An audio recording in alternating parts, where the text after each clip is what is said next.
right, we are at the guts of the operation for ice sculpting. Yes. What happens? We've got the 250-pound block of ice. What happens next? So what happens next is, customers will usually request a specific design or they'll ask for suggestions.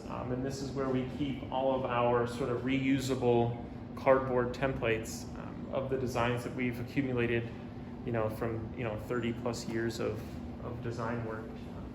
Most of them, we sort of alphabetize, so because they're, a lot of the designs we reuse, like this here is a nice little apple that we've used for the tavern in the past.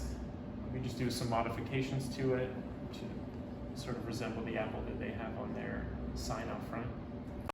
What have you found the businesses that support this effort, and after they get that sculpture out front, generally speaking, and maybe specifically Pat Doherty's response to what you've produced as an art form each year in front of his own restaurant? Sure.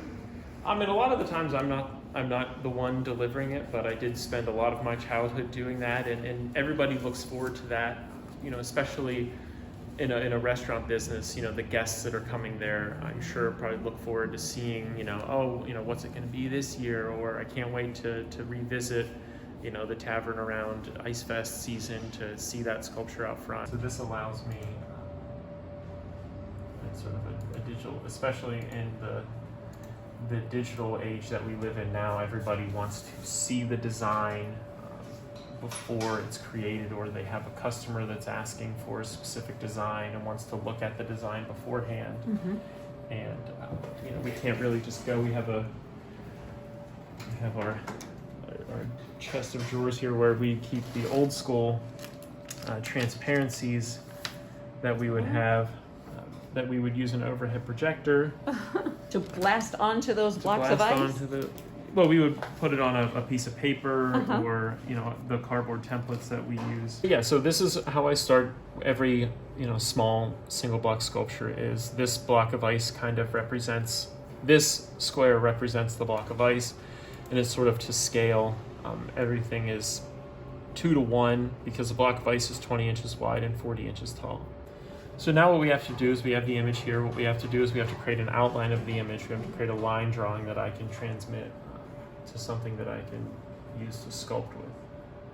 And you're literally sculpting with your mouse. Mm-hmm. Yeah, so we'll go in and we'll just sort of trace the outline here, and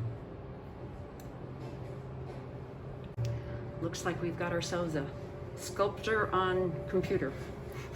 Yep, so now this is what I would use. Obviously, like I said before, it doesn't have any of the fine detail and the finished detail, just because I don't need that. I already have that in my head, so I don't need that on the actual design, because what will happen is that this will just be for the rough outline. And then after the outline is finished, much like we do the large sculptures on South Island, we just kind of use them as an outline, and then we remove them so that we can see the ice.